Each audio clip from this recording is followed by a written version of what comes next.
Sir डालिया road यही है। हो सकता है अभिजीत सर और दया सर यहीं कहीं होंगे। हो सकता है वो डीके और रागनी के हों। हम लोग जाके देखते हैं, तुम लोग यहीं रखो, एक डॉक्टर जाना नहीं चाहिए। हाँ ठीक है, चलो आ जाओ।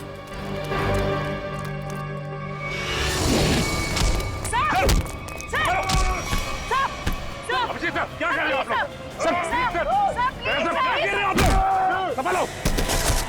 क्या कर रहे हो? अभिजीत सर, सर क्या कर रहे हो? Please, please. नहीं सर। चल जल्दी, चल। एंटीडोट दे जल्दी। संभालो।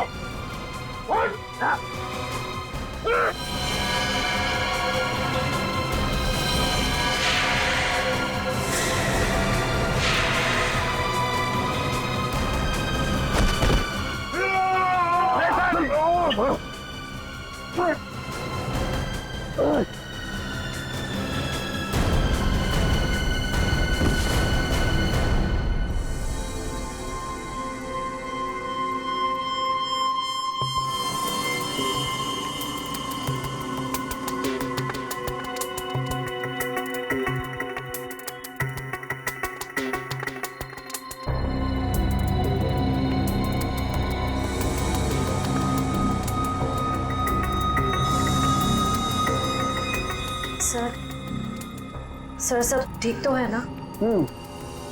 एंटीडोट ने असर शुरू कर दिया, थोड़ी देर में होश आ जाएगा दोनों को।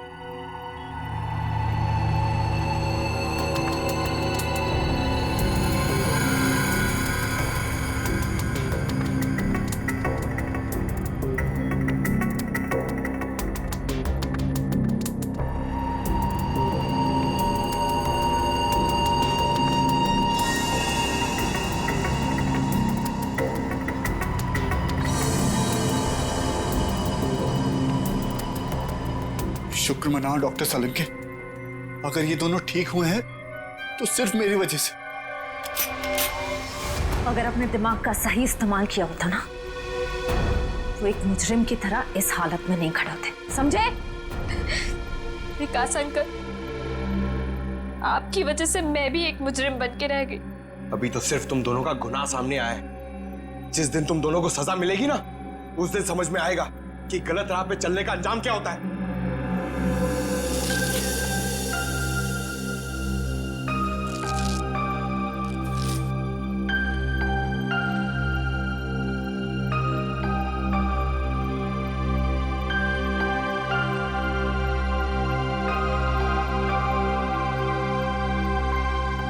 हम ये दहलिया रोड वाले बंगले पे? नहीं यार, न्यूरो सेंटर में है भाई।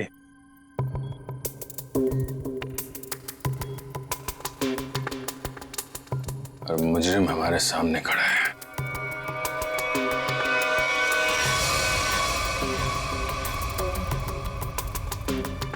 अच्छा एक बात बताओ, तुम्हें अभी वो कटे हुए सिर वाली औरत और वो भयानक आवाज से तुम ही सुने थे? सर वो तो उस वत्सला के दिमाग में था, और वो जंगल वाली लड़की के दिमाग में भी, वो जो हंसिया लेके घूम रहे थे।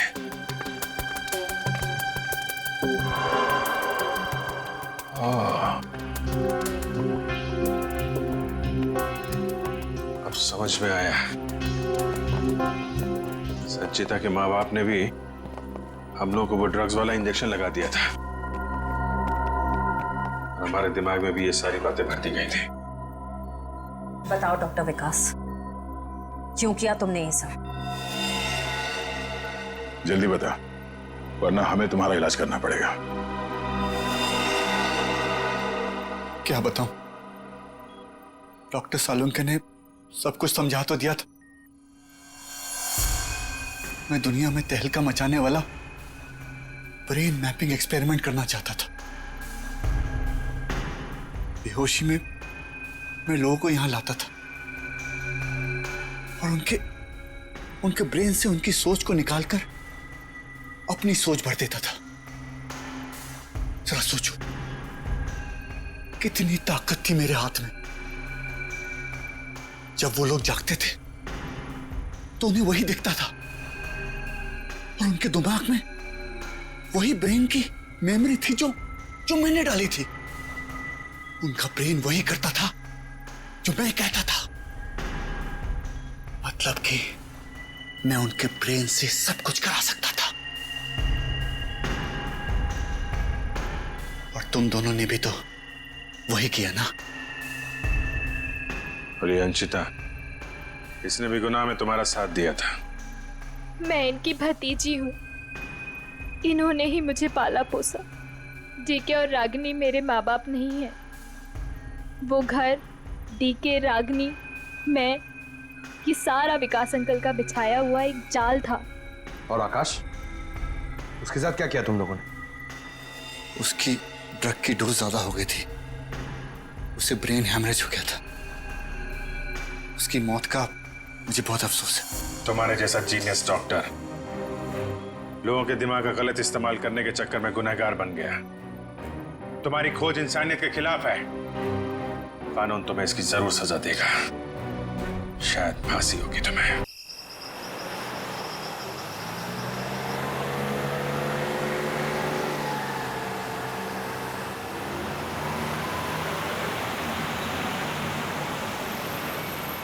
ये तो हमारी गाड़ी है।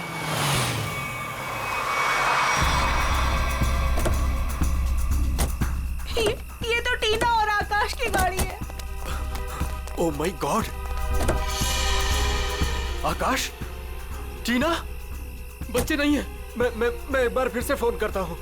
गाड़ी यहीं पर है तो दोनों बच्चे भी यहीं पर होने चाहिए। कैसे डरावनी जगह है। कितना घना जंगल है ये। पता नहीं टीना और आकाश को यहाँ गाड़ी रोकने की क्या जरूरत थी। दोनों में से किसी का भी फोन नहीं लग रहा है। लूटपाट का मामला तो नहीं लगता है भाई साहब। बच्चों को सारा सामान गाड़ी में ही है। ऐसे बीच सड़क पे बच्चे गाड़ी छोड़ के गए कहाँ? समझ में नहीं आ रहा मेरे दोनों बच्चे कहाँ चले गए। क्या हो गया उनको? मीरा, कुछ नहीं होगा हमारे बच्चों को। शांति रखो, घबराओ मत। और यहीं कहीं आसपास देखते हैं। आकाश, टीना, आकाश, आकाश, आकाश, मेरी आवाज सुनाई दे रही है? आकाश, आकाश, टीना, पता नहीं इस घने जंगल में बच्चे कहाँ चले गए। मीरा, गाड़ी यहाँ पर है तो बच्चे भी यहीं पर होने चाहिए।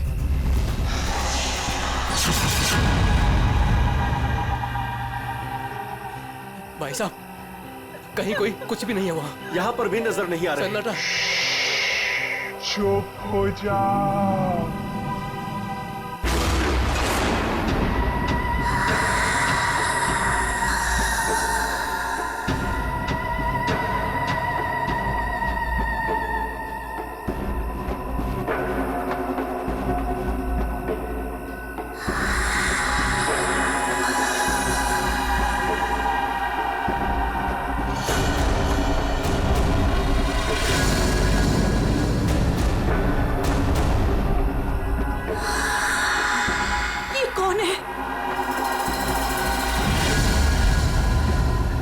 कौन हो तुम? जाओ, जाओ यहां से।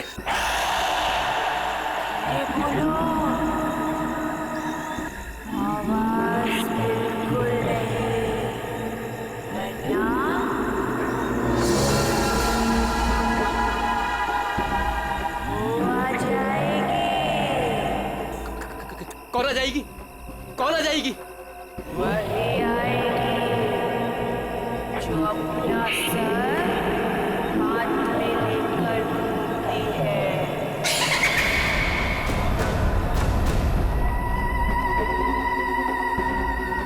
वो आ जाएगी।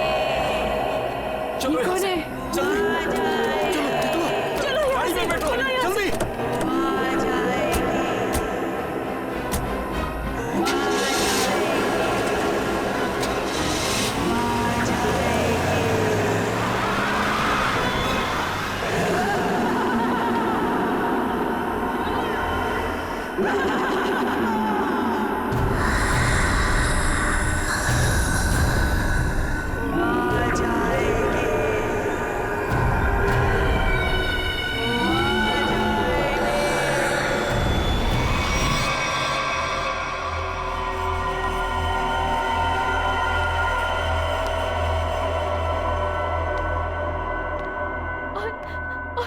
तभी एक औरत आई उसका सर नहीं था। वो मुझे मारने आई थी। वो मुझे मारने आई थी। उसका कटा सर उसके हाथ में ही था। वो मुझे मार डालेगी। वो मुझे मार डालेगी। बचा लो मुझे। वो मुझे मार डालेगी। ये क्या हो गया मेरी वत्सला को? कैसे बर्ताव कर रही है? अब क्या करूं मैं?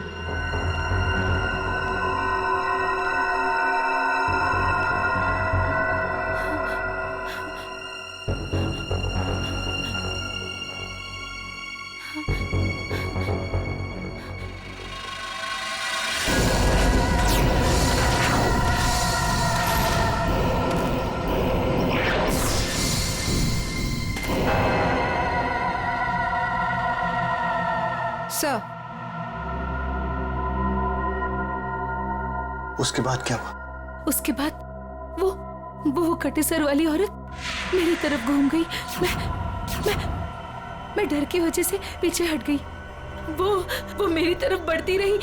वो अपना कटा सर मेरे चेहरे की तरफ नहीं।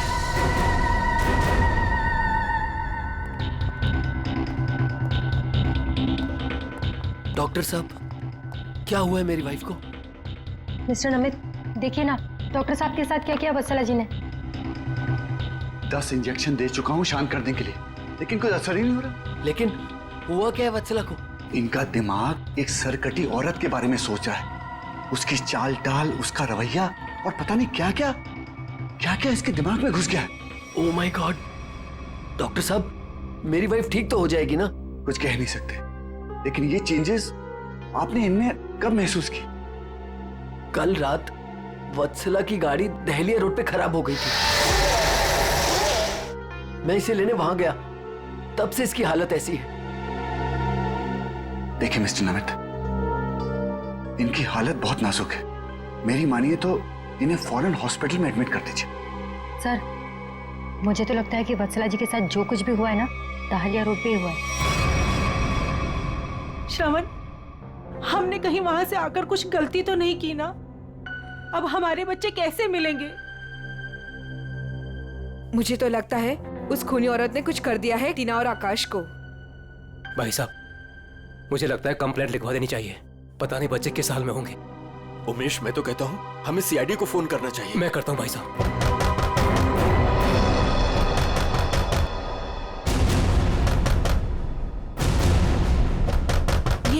इस तरह से दरवाजा कौन पीट रहा है?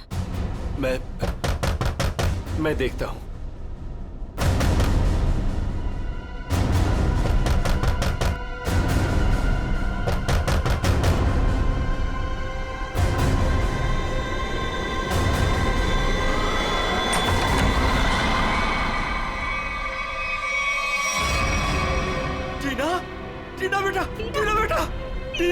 टीना बेटा, ये क्या हो गया? क्या हो गया? ये किसने किया? टीना! भाई साहब, इसकी हालत तो बहुत खराब है। इसे हॉस्पिटल ले जाना होगा। मैं गाड़ी निकालता हूँ भाई साहब। टीना बेटा कुछ तो बोलो। आकाश कहाँ है?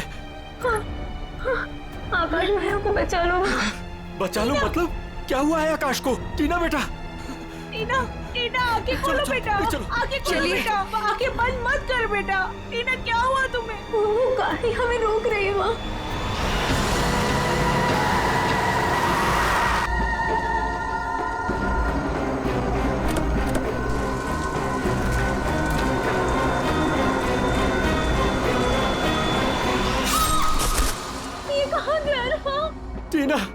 टीना बेटा, आंखें खोलो बेटा।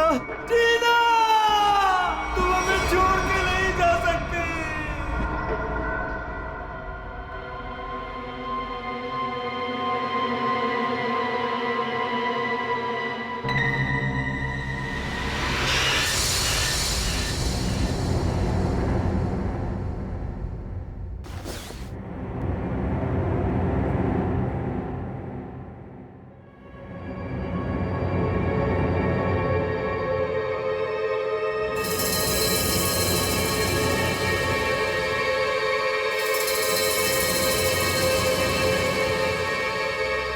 नहीं डॉक्टर साहब, मैं अपनी वाइफ को किसी भी हॉस्पिटल में एडमिट नहीं करने वाला।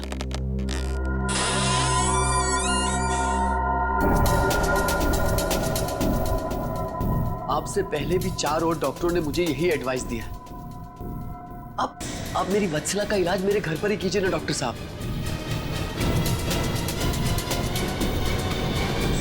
मैं अपनी वत्सला को अपने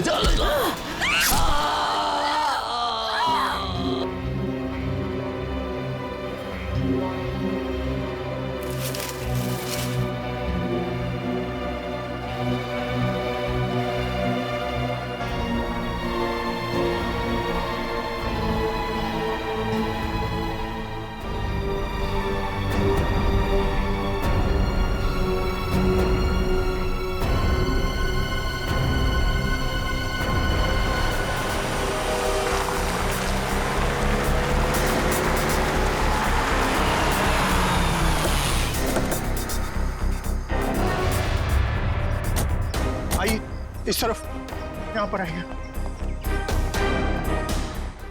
यही घर है ये।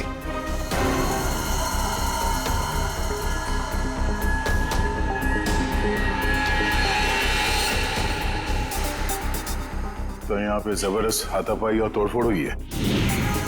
चारों तरफ खून, सामान बिखरा पड़ा है। मिस्टर अमन, आपको कल रात ही हमें खबर कर देनी चाहिए थी। लेकिन सर, नमित के शरीर पर इतना खून देखा कि मैं डर गया था। हाँ सर। ये जिस किसी भी हथियार से विक्टिम पर हमला किया गया है, वो हथियार काफी तेज धार वाला होगा। सालुंके साहब, आपको कैसे पता चला? ये देखो, ये छोटी छोटी बूंदें देख रहे हो खून की, ये एक धार में सीधी। सर लगता है किसी चाकू या छोटे खंजर का इस्तेमाल किया गया है। पता नहीं जिसको भी इसने मारा है वो जिंदा है या नहीं। और ये खून से सने हुए पांव के निशान तो घर के अंदर की तरफ जा रहे हैं। तो यहाँ पर नमित के अलावा कोई और भी रहता है क्या? हाँ, उसकी वाइफ। ओह माय गॉड, उससे तो कुछ नहीं हो गया। भाभी जी, एक मिनट, देखो तो।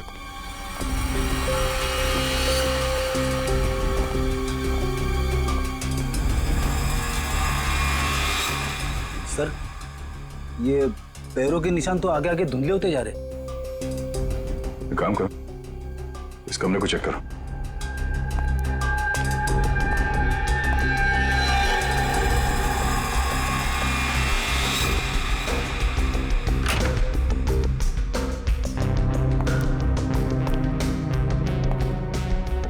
बेड पर तो कोई खून नहीं।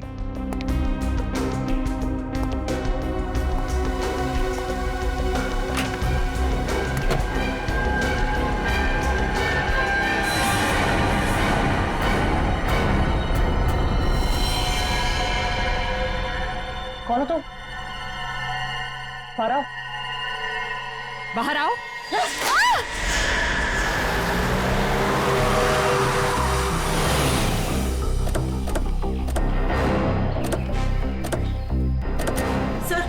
सर यही है मेरी टीना और आकाश की गाड़ी। यहीं पर मेरे बच्चों पे वो मुसीबत आई थी।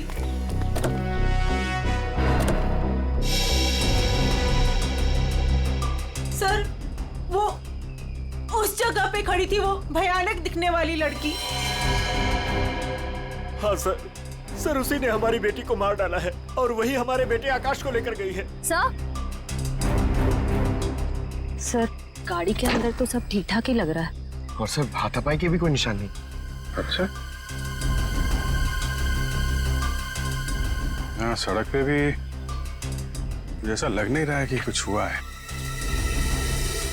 क्या टीना ने एग्जैक्टली क्या कहा था? सर वो बता रही थी कि आकाश भैया को बचा लो। बचा लो मतलब? क्या हुआ आकाश को? वो ठीक तो है ना बेटा?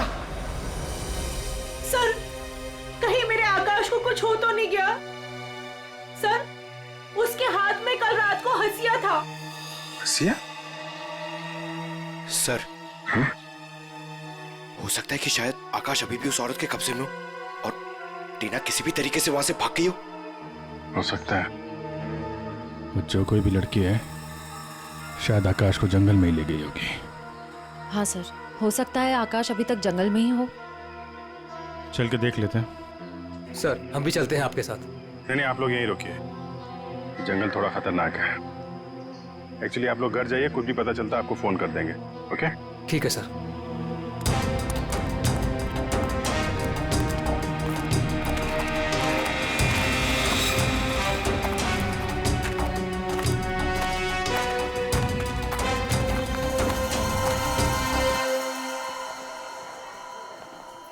डॉक्टर साहब, वो आदमी कहाँ है जो खून से लथपथ आपके हॉस्पिटल में आया था? सर वो आदमी अंदर है। तो अब होश में है या अभी भी बेहोश है? नहीं, अभी होश तो आ गया है उसे, मगर थोड़ी बहकी बहकी बातें कर रहा है। क्या हम उनसे मिल सकते हैं? जी बिल्कुल, आइए।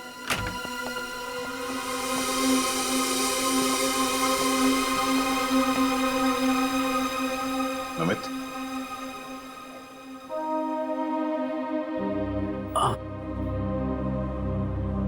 कौन? हम लोग सीआईडी से हैं। क्या तुम बता सकते हो कि ये तुम्हारे साथ कैसे हुआ? मार डाला मुझे।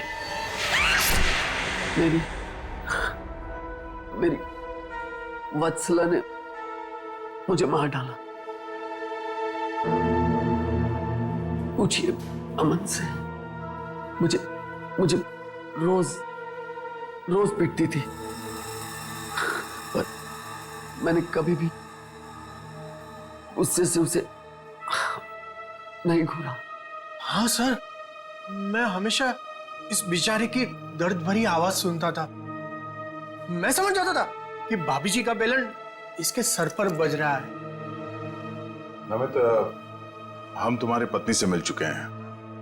कुछ न कुछ तो गड़बड़ हुआ है उसके साथ, लेकिन अचानक वह ऐसा बर्ताव क्यों करने लगी? भगवान, पता नहीं। जब से दहलिया रोड से आई है,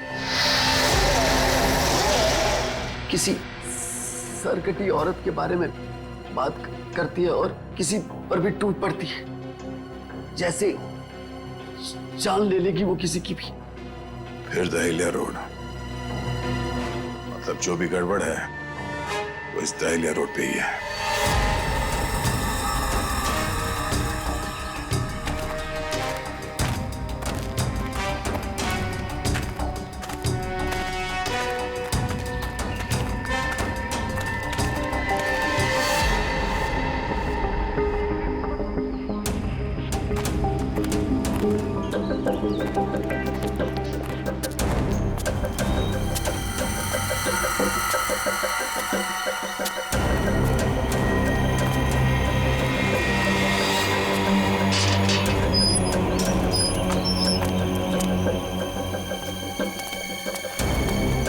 ये तो बिल्कुल हॉरर फिल्म की तरह बंगला है, जंगल के बीच में इतना सुनसान। लगता है ये टीना और आकाश इसी घर में आए होंगे।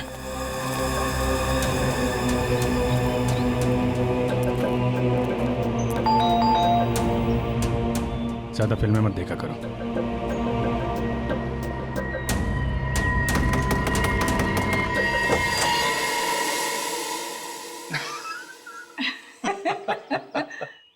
बहुत अच्छा लगा। इतने सुनसान जंगल में भी कोई हमें मिलने आया। एनीवेज, मेरा नाम डीके है और ये मेरी धर्म पत्नी रागिनी। अरे आइए ना आप लोग, अंदर आइए, बाहर क्यों खड़े हैं? प्लीज आइए आइए आइए। सर ये लोग तो बहुत अजीब हैं। ये तो हम लोग से ऐसे बात कर रहे जैसे हम लोग इनके रिश्तेदार हैं।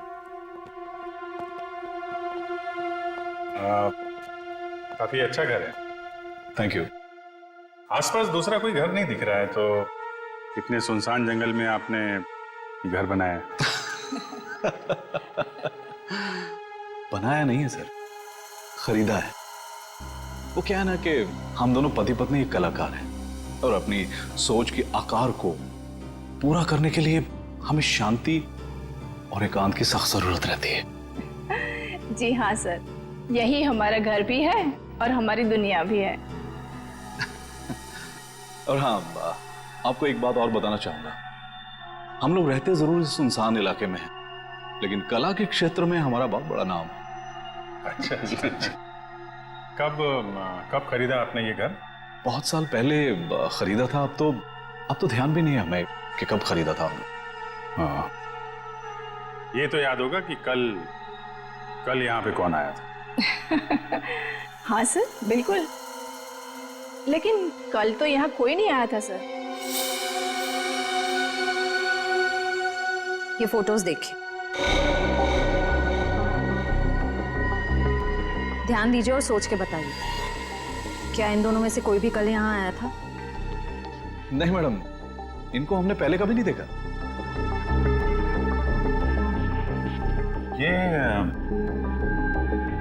ये कौन है?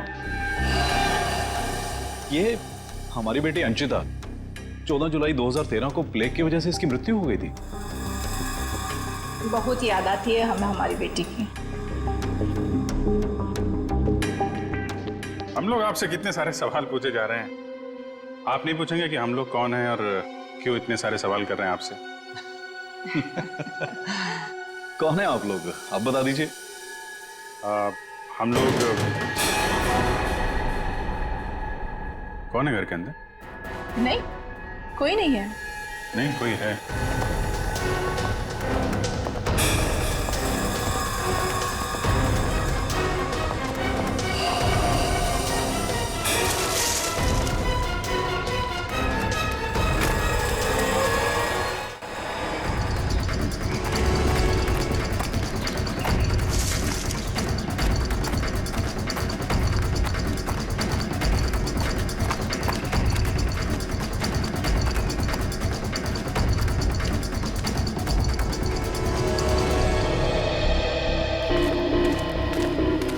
आया तो इस तरफ ही था। कहीं हमें देखकर छुप तो नहीं गया? हो सकता है आकाश भी उसी के साथ ही होगा शायद। देखते हैं।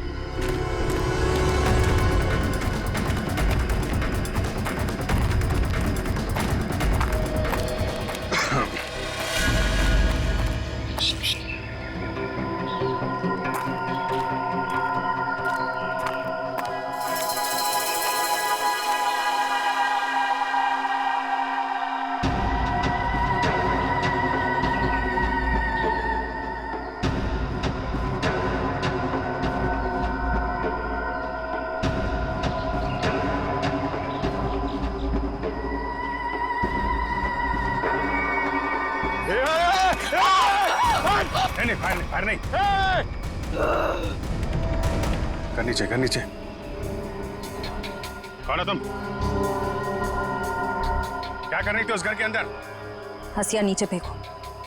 टीना को तुमने मारा था ना? आकाश का धीरे बोलो, वो सुन लेगी। वो तुम्हारे पीछे खड़ी है।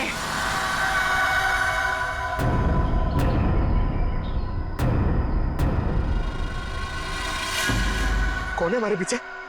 कोई नहीं है, लगता दिमाग हिला हुआ इसका। क्या दिखा रही है, हैं? कौन है पीछे? वो तुम्हारे पीछे बिना सर वाली औरत अपना सर हाथ में लेके दिखा रही है। सर, ये उस सिरकटी औरत की बात कर रही सर, वो वत्सला जैसी बातें कर रही है। हमारे पीछे कोई नहीं है। किसकी बात कर रही हो तुम? ऐसे नीचे करो, नीचे रखो। मैं मार दूंगी उसे, मैं मार दूंगी उसे, मैं मार दूंगी।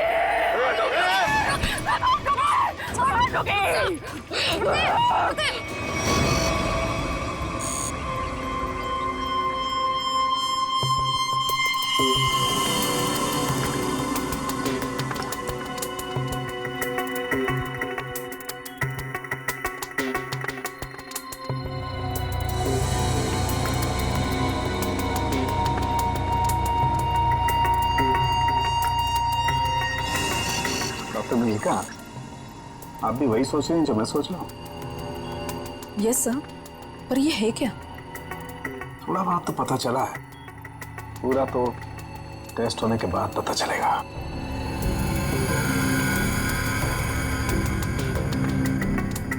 सर, मुझे लगता है कि आप ये कलर एरिया देख रहे हैं। ये ब्रेन टेल की नर्व्स की तरफ आ रहा है। इन दोनों औरतों के दिमाग के साथ छेड़छाड़ी की गई है।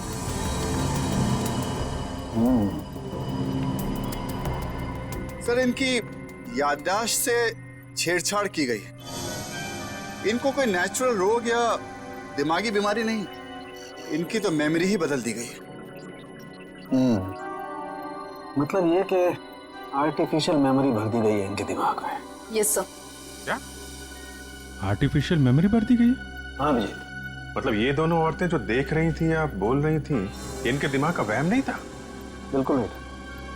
दरअसल क्या होता है कि इंसान के बचपन से लेकर के उसके बड़े होने तक उसकी जिंदगी की तमाम यादें उसके दिमाग में एक डिस्क की तरह से जमा हो जाती है, कुछ इस तरह से। और फिर कोई एक दिन गर्दन के पीछे ऐसा इंजेक्शन लगा देता है, ये देखिए, यहां दिख रहा है, जिससे ब्रेन में कंपार्टमेंट्स बन जाते हैं और जिंदगी की सारी याद ब्लॉक हो जाती है। इंसान एक सेमी कॉन्शियस स्टेट में चला जाता है, आधी बेहोशी की हालत में। के बाद फिर क्या होता है? इसमें इंसान के दिमाग को सुन कर देने वाला ड्रग दिया जाता है। इंसान अगला पिछला सब भूल जाता है। आप सुन सकते हो, समझ सकते हो, लेकिन आप रिएक्ट नहीं कर सकते। और फिर इस हालत में उसको एक कटी सिर वाली औरत दिखाई जाती है और उसके कानों में बार बार ये बातें सुनाई जाती है कि ये लोग आपको मारने वाले हैं और ये सारे इंसान आपके दुश्मन हैं और आपको उनको मार देना है। और ड्रग के असर की वजह से दिमाग कुछ इस तरीके का दिखाई देने लगता है। हर याद को दबाकर, सप्रेस करके उसे सिर्फ उतना ही हिस्सा याद करने के लिए दिया जाता है जितना कि बेहोशी की हालत में उसे सुनाया या दिखाया गया था।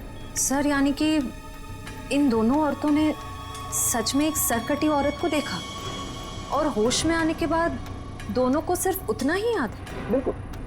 तो ना सोचो, दो लड़कियां जो एक दूसरे को जानती नहीं, पहचानती नहीं, वो एक ही समय पर एक ही जैसी बात कैसे सोच सकती हैं? मतलब इनकी मेमोरीज को बदल दिया गया है। ड्रग्स कौन सा इस्तेमाल किया गया इनके ऊपर? डोडियन और हेपिस जैसे न्यूरॉन अफेक्टिंग ड्रग्स। ये ऐसी दवाइयाँ जो ब्रेन की मेमोरी लोकेशंस को नष्ट कर देती है। आपको ये भी याद नहीं रहेगा कि आप हैं कौन, और आपको उतना ही याद रहेगा जितना आपको बताया जाएगा। हमारे टेस्ट में भी काफी ऐसे ड्रग्स मिले हैं जो याददाश्त मिटाने के लिए काफी हैं, और हाँ, इन्हें हल्के इलेक्ट्रिक शॉक्स भी दिए गए। मुझे नहीं लगता ये लड़कियां कभी भी ठीक हो सकती, क्योंकि इस बीमारी का अभी तक कोई एंटीडोट इजाद नहीं हुआ है और हिप्नोसिस में महीनों लग जाएंगे। और फिर भी इस बात की गारंटी नहीं है कि इनकी खोई हुई मेमोरी इन्हें वापस मिल सकती है। अरे सर, ये सब सुन सुन के मेरा सर फटने लग रहा है। सर, आप मेरा ब्रेन मैपिंग कर लीजिए। डहलिया रोड के बंगले के मालिक डीके, रागनी और सड़क पे खड़ी उस लड़की का राज तो अब डहलिया रोड पे जाके ही पता चलेगा। तो थोड़ा घूम आते हैं डहलिया रोड।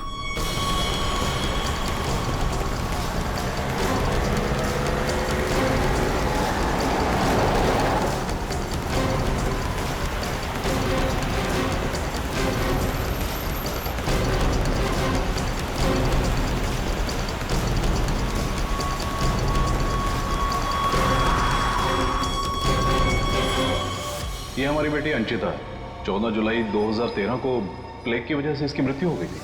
ये तो वही लड़की है, डीके और रागिनी की मरी हुई बेटी। मेरी मदद कीजिए प्लीज। कैसी मदद? मेरा मतलब क्या मदद चाहिए आपको? मेरे मम्मी पापा अचानक से बेहोश हो गए। मैंने बहुत कोशिश की उन्हें उठाने की, पर वो नहीं उठे। कहाँ है कहाँ आपके मम्मी पापा? घर पे आके देखिए ना प्लीज, पास में है। चलिए आइए। आइए, कहाँ पर है? चलिए। अच्छा, इन नाम से कोई भी रजिस्ट्रेशन नहीं? ओके, ठीक है, थैंक यू। सर, सारे पेंटर्स एसोसिएशन में फोन कर लिया सर, मगर डीके और रागिनी के नाम से कोई भी रजिस्ट्रेशन नहीं। सब कुछ झूठ बोला उसने। मुझे तो लगता है कि उसने अपना नाम भी गलत बताया है। जयवंती, कुछ पता चला? नहीं सर, अभी तक कुछ भी नहीं पता चला। मगर सर, कितने कॉन्फिडेंस से झूठ बोल रहे थे दोनों। लगता है सर अब एक ही रास्ता बचा है, उन्हीं से सच उगलवाना पड़ेगा। नहीं जयवंती, पहले उसकी सारी डिटेल्स निकालते हैं, फिर उठाते हैं उसे। लेकिन सर पता कैसे चलेगा? एक काम करो, दिल्ली हाउस में जो उनकी तस्वीरें खींची गई थी उन्हें क्रिमिनल डाटाबेस से और मिसिंग केस फाइल से मैच करवा के देखो, शायद असलियत सामने आ जाए। आइए। यहाँ इतनी रोशनी कम क्यों है? वो घर आबादी से दूर है ना, इसलिए वोल्टेज थोड़ा कम है। ये देखिए। दोनों एक साथ कैसे बेहोश हो गए? कहीं इस लड़की ने तो कुछ नहीं कर दिया?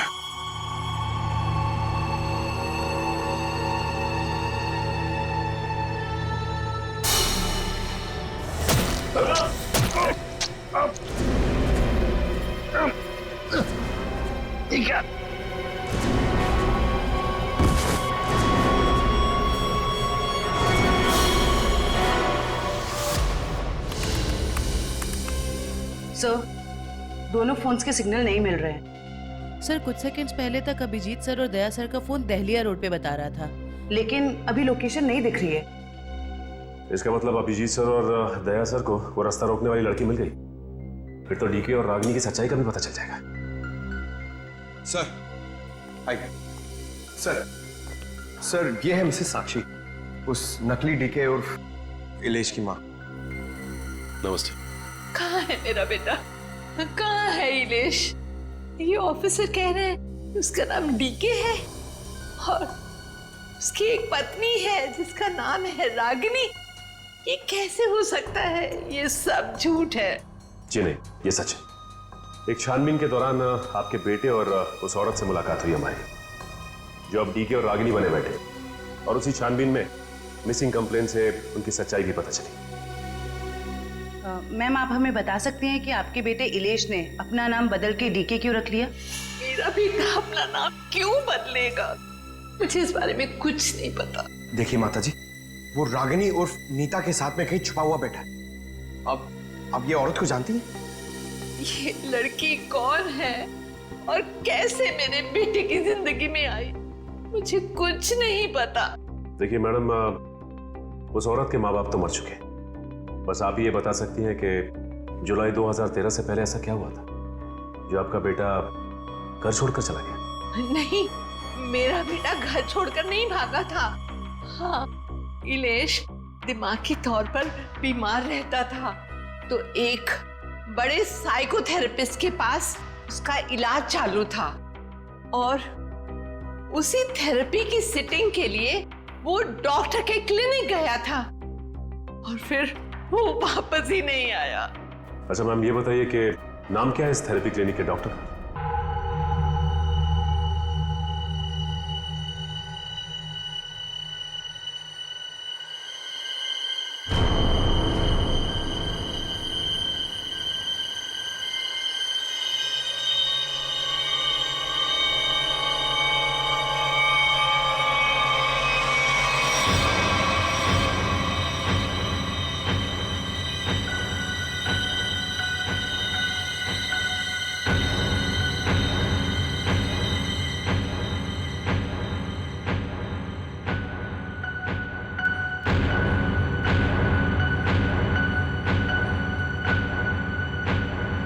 मारो, बचा लो खुद को, मार डालो।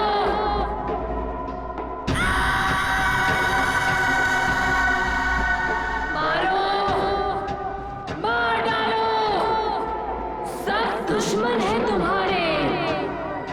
मारो, मार डालो, बचा लो खुद को। मारो,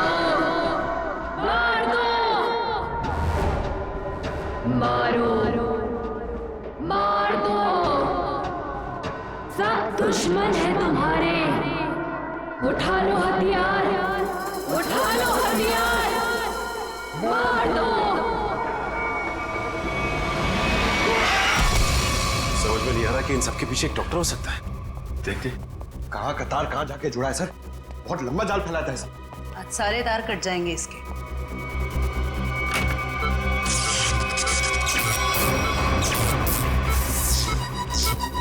Oh my God.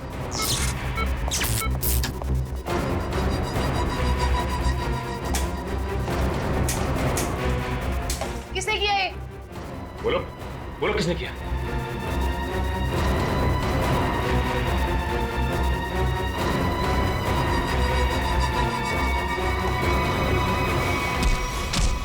बता कौन है इन सबके पीछे?